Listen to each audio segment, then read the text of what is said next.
Hello lazy people, I'm Gabriele Chiapparini, welcome to Small Photobook Cult. The heart of the project we will see today concerns many of us. Louise Desnos' project is visually stunning, with extremely carefully crafted images that take us to a place where we should not be. Acedia's photograph speaks of boredom and laziness, words that are banned from our culture, which worship watches and knows no time. This book thus becomes a manifesto, a political act of reclaiming the right to boredom. Welcome to this new episode of Small Photobook Cult. We are here with the photographer Louise Desnos. Hello Louise, happy to speak with you today. Hello Gabriele, I'm very happy you invited me here. It's a book that I love. I love the images, I love the concept, so it was pretty easy to invite you. Thank you so much. Do you want to introduce the project? Yes, sure. Well, I was thinking about laziness a lot. I think I found it in myself and the people around me. Sometimes I embrace it, and sometimes it was it's also rejected. So laziness, it doesn't really exist without the notion of work, and it doesn't exist neither without the notion of without guilt. So I was really turning around this idea of laziness, also in postures of people I was photographing, like in a form of self-abandonment, liquidity, sleep, and like sort of tiring people. And then one day I found a book from Ivan, and the book asked this question, like, is laziness a complete renunciation, for my English, leading to self-abandonment and melancholy, or ultimate wisdom, clarity in inactivity and renouncement? I still can't say, but so I needed to work about it with photography, which is my medium. So I started this project as a student, and I did my thesis about sloth and cinema. So I read a lot of books about laziness, like history, sociology, lots of essays, like philosophy, lots of different books. And so I found a word when I did this reading, which is Acedia, so the name of the book. I found it in a book of a historian with André Roche, French one, who did a book about laziness in its history and and in iconography too. So how you find it in artistic pieces. So maybe I should explain what is acedia. It's defined as a state of pain and affliction linked to a lack of motivation, awareness, and disenchantment. From the point of view of Christianity, acedia is a fault and sin's mother. So let's say, to simplify, it's laziness, but with melancholy in a way. The word came from the lifestyle of monks who lived in seclusion and in monastery. They were not thinking about God, but losing themselves in some thoughts, like dark thoughts, let's say. And at this time, time belonged to God. So as they were not dedicating their time to God, it was a fault. And so this fault is acedia. And then the time belonged to humanity with the philosophy of the Lumière. And so at the same way, if you didn't do anything, you were not in fault with God, but with other humans. And what I think is very interesting in all this is to question, like, maybe time is maybe the first freedom you're born with. So if you want to let it go, if you want to watch it goes by, if you want to be like, you can do whatever you want with time. No, and probably it's also changed a lot, this concept during the years, right? The word doesn't exist anymore. But now I think still negative in a way. Like you're not supposed to say to people, "Hey, what did you do today?" Like nothing at all. Yeah. it, it's still quite bad. You're supposed to say, "I did that, that, and that."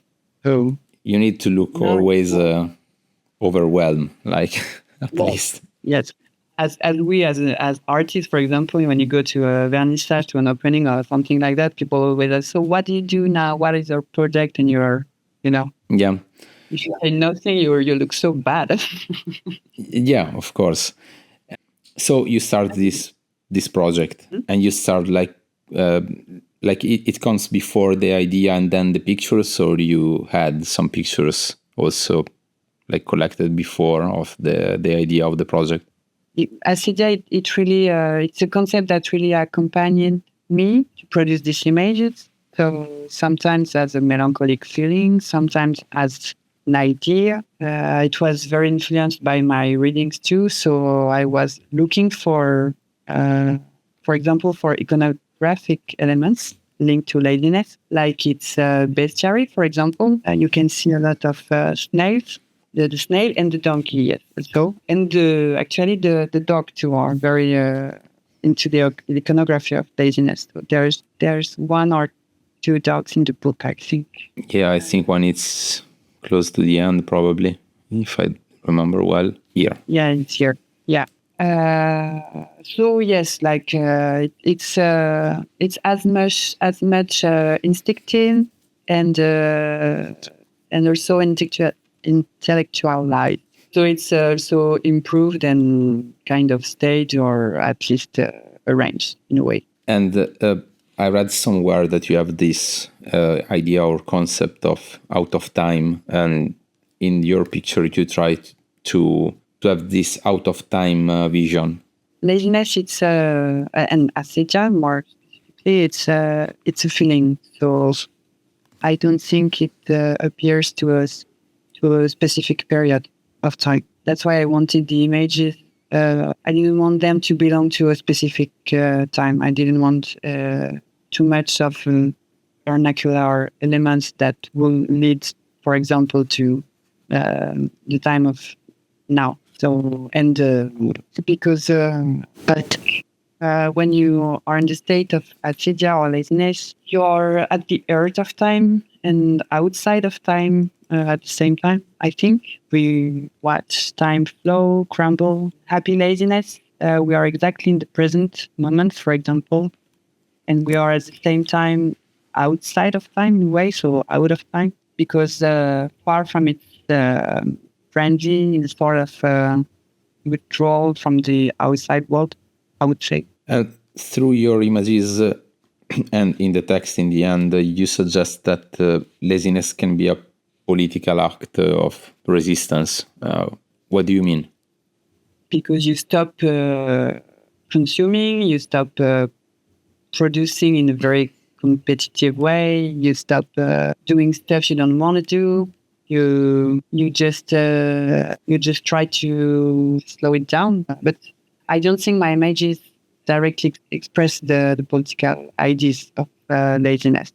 They invite to contemplation, to slowness, to rest, to scrutinizing details and important micro events, and to embrace a form of creative melancholy. And therefore to slow them. But that's what I can hope, at least, with this image. Yeah, I also feel that in this particular moment in time, I really feel a political aspect in this book, because we are not allowed to be bored, or like not allowed, but we are not able to be bored anymore. Yeah, I think it's really hard to keep being close to time and to take the time to face your doubts, your thoughts, and just to do things for no reasons, like just with no interest, no ambitions, no everything has to be useful now in a way, but or maybe I think actually lazy, like and as I say, I'm the first one who would do that now. Like when I'm in a state of I would like to do nothing, I scroll. and so we escape from ourselves in this way, but we shouldn't do it yet. How do your photograph express or challenge this idea? We should go to different images, but this one, for example, it's like it's fragments, and I wanted to express sort of it will be agacement and intranquility in a way. I think this would be the best word that hand express in this photography, and in the when you touch your hand very much and you do weird stuff with your hand. I don't know if you have the images like in movement too, but because in Acedia there is this idea of intranquility and thoughts that comes and you don't really know what to do with it, so you express it with your body. I don't know. Yeah, it's also a moment of suspension. Yes. There's also in some different images the idea of being stuck in here, for example, it's about to try to find significations in the world, to find meaning, and to accept that photography doesn't really give the answers of the meaning of the question of the meaning of life. It's as I think this work has an existential. When I read the Nausea of Jean-Paul Sartre, I don't know if you read it. The guy is not the best guy in the world for his personal life, but the Nausea, the book really hit me because it's about an existential malaise in the face of things that exist without purpose. So everyday life becomes strange and monstrous sometimes. It was never linked to Acedia in any theoric thing, but I think they are cousins in a way. Maybe he was thinking about Acedia without knowing it. It's a sort of strangeness that I try to decode, I think. We have very different pictures in the book. How did you find the specific elements, and what was your process for turning those everybody observation into meaningful images? I started the project as a student, so I've been doing this photograph for something like 10 years. I was doing stuff at the same time, other stuff, I mean, but so I produced images that, during 10 years. And Acedia and laziness, it's a state, so it's sometimes melancholic, sometimes happy too. When laziness, you can just be able to be more sensitive to what happens, to be more in the present moment. So that's why there are some images more melancholic and other that are more happy in a way, because it's a feeling, so it's not constant for me. It fluctuates, and I wanted it to fluctuate in the book. So yes, I did a lot of images. I kept some, I put some ways, and I was very slow to do this project, but so I was telling myself it goes with the project. At one point, I didn't know if I was going to make it happen. It terrified me because I was like, if I don't make it into a book, which is the form I really wanted to be for Acedia, I would have been the ultimate acediac, who not going at the end of the project. Yeah, so I told myself to end it.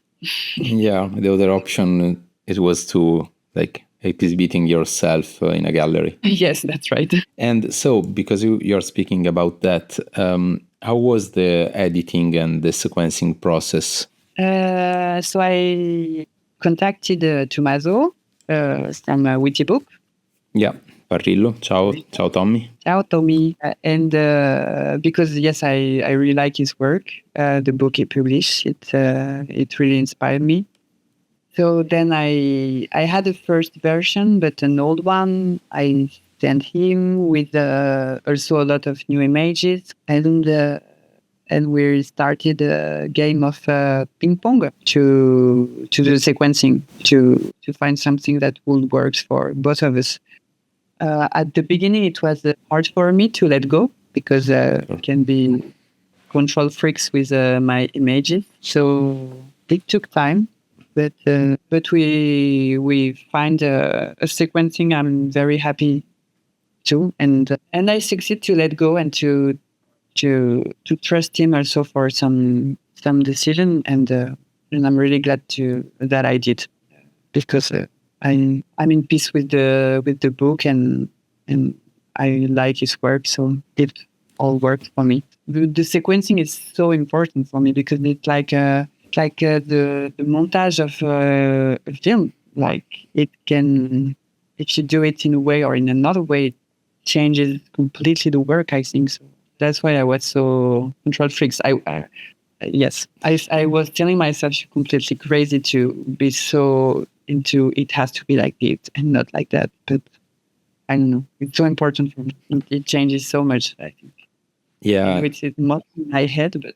No, it's quite common. I think it's quite hard. But this is the good part, that you can work with someone that you like, and yes, at least let it go a bit, because there is no other way. Yes. Like we as a photographer, we are too attached to some specific pictures and some specific pairs or sequence. Yeah. And it's really good to have another eyes on the work. Yeah, no, I think it's like fundamental, like it's super important. Louise, speaking about specific pictures, what the idea of this one, for example, came up? This it kind of happened in a way. It's more an in between pictures photo, actually. Yeah. More an accident, but that I love. Actually, it was a photo that I did for a commissioned project, but I was very completely free to do it the way I wanted to do it. So I worked with a friend. This is Juliette, and we just went on the streets trying stuff, and sort of in between photos, she just went there, and I don't know. This is one of my favorite, and I like this association with the end because this is for me the idea of the way you look at the daily life, and that sometimes it can appear in a deformed way or in a scary way, even if it's something quite common, and the idea of you want to look at it or you want to hide from it. I love it a lot. It's one of my favorite too. I also like a lot this one, that is similar. It's similar in some way. You can feel it, but the pose and everything, it's completely different. And Louise, how do you work with the protagonists of your pictures? Do you direct a lot or not? Depends. I think I'm more open to... Sometimes I really project Acedia on them. So here I really look, for example, here, yes, she just woke up, but so I decided to photograph her as she just woke up, and she to have this Acedia. But she's not an acidic person, you know. She's really me provoking my Acedia in others, I think. But so it's in between. I'm more like I take people as they are, but sometimes I stop them in something that I project on them that I want to have. I think, yes, I would say. Yeah, I was not sure at all, but when I saw these pictures, I thought, I think under this coat, she has pyjama, the stuff that you use for the lip. You can really feel it from the face, from the pose. Can't remember, but that's possible. How did this picture work? Like, she was just waking up and you said, okay, come here and let's do some pictures. Yeah, she's a very close friend of mine. We were in Finland. We have weekend in the cottage with other people, but we are both very close together. And so I woke up earlier. Everyone was sleeping, and she woke up, and I photographed her. I photographed her a lot, Rosanna, and then we just went on a walk like not knowing where we were going.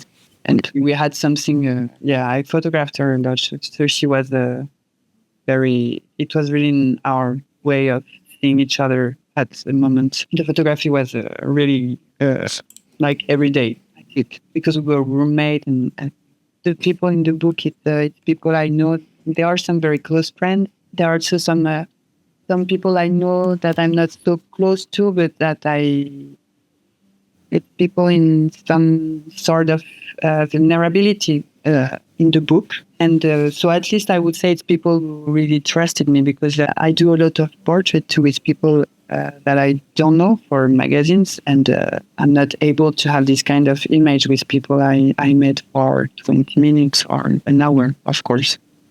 Well, what do you hope the viewer experience looking at this work? I would say maybe I hope that people learn from laziness, that it's necessary for every human being. Fortunately, I think it's a luxury that it's really difficult to afford today because of what we said before, because the world is worrying and leaves less and less time for dreaming because of the screens and because of just the situation of the world too. I'm not so optimistic, but Yeah. you should try to be more. So yes, I would say try to do yourself some good, to do nothing as much as possible. Allow yourself empty moment, disinterested moment, and allow yourself doubt too, moments of doubt. I think that's my answer. And Louise, did you choose a specific camera for this work, or you have a camera that you use all the time? No, I used two cameras, a digital one and the analog one, medium format. Both? Yes, both. And I was mixing analog and digital. Yeah. It's very natural for me. Here it's on the left digital and on the right analog. So every page is kind of like that. So you are really good in post-production. Thank you. I worked in a laboratory for 2 years, so I guess it helped. And I worked with photographer who worked in analog before I did, and who digitalized it too. So I always worked between analog and digital. Yeah, is there something that you learned during this process of making this work that help other photographers to do a better job? Yes, I think I learned that everyone has its own rhythm. As you understood, maybe the slow one. My totem animal is a turtle, so all aligned. Yes, because I was really really slow to make it happen, and but it allowed me to make it happen the way I wanted to. Not being in a rush, yes, allowed me to really to take the time to really think about how to make it well. So yes, just do it on. There's no rush. If you are the fast one, go with it, and if you are slow, just it's not a problem. Yeah, that's a good advice. And do you have a specific music to watch this work? Not really, because I think they are very silent. What I could share is the music that I listened while doing the sequencing. Yes. So I can I say multiple artists? Yeah, of course. Okay. So here it is. I go with Saliva. That I listened a lot. The Dirty Column, Clarissa Conley, Imogen Heap, Elizabeth Fraser, Emil Bush, Okelu, and my baby, Vicky Sherry. And also, I was really very much on NTS radio, listening to Slow Focus. Really helps when you work on creative works that you need to, yes, not something so strong, but like an app. Yeah, and yes, it's really, really good. Yes. I love it too. No, I just wanted to say these are musicians that make music for me that is that embrace like, I don't know. I think they ask questions in a way, or they are dreaming, or they allow, yes, they allow this space of dream, and some of them have something or so sort of absurdity that I'm looking for, I think, or that I'm attracted with. Yeah. And do you think can work also with the concept of the book, or just for working on a project? Working, but I don't know. We should try. Yeah, let's try. To an album of one of these artists. And if you listener try it, let us know if it works or not in the comments. Okay, I will. And Louise, the very last question: do you have a book to suggest us to invite here in the podcast? Like during our, I really love the book Blind Date by Lieko Shiga. Do you know it? No? Blind Date? Yes, by Lieko Shiga.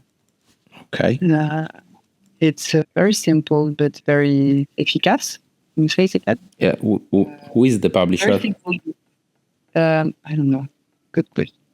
Okay, I'm going to search for it. Yeah, sorry. Yes, I think it was my favorite book I discovered at home. The concept of the book is perfect with the project, and the project is quite simple but very touching.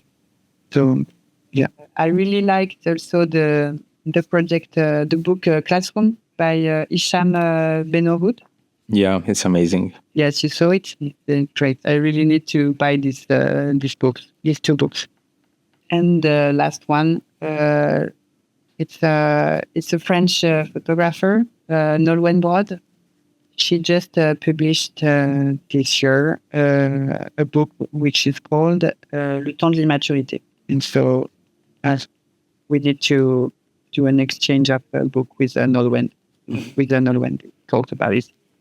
How is in English the title? In English, it will be The Time of Immaturity. Immaturity, okay.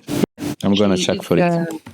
Yes, Nolwenn Brod, that's her name. And it's very beautiful. Who is the publisher? I think it's a French one. Let me check. A French one. Okay, I'm going to check for it. I'm really curious. Let me know if you want me to send any information. Yeah, could be great. Of course, it's always better to have a link. Yes, that's what I mean. Yeah, it helps. Yes. Yeah, thanks so much, Louise. Yes, thank you. And thank you very much. I really, really love this book. Yeah, thanks so much. Thanks so much to everybody. And bye from me and Louise. Ciao, Louise. Bye. Yeah, bye. Thank you. See you next time. Thank you so much. Ciao. Yes. Ciao, ciao. Ciao.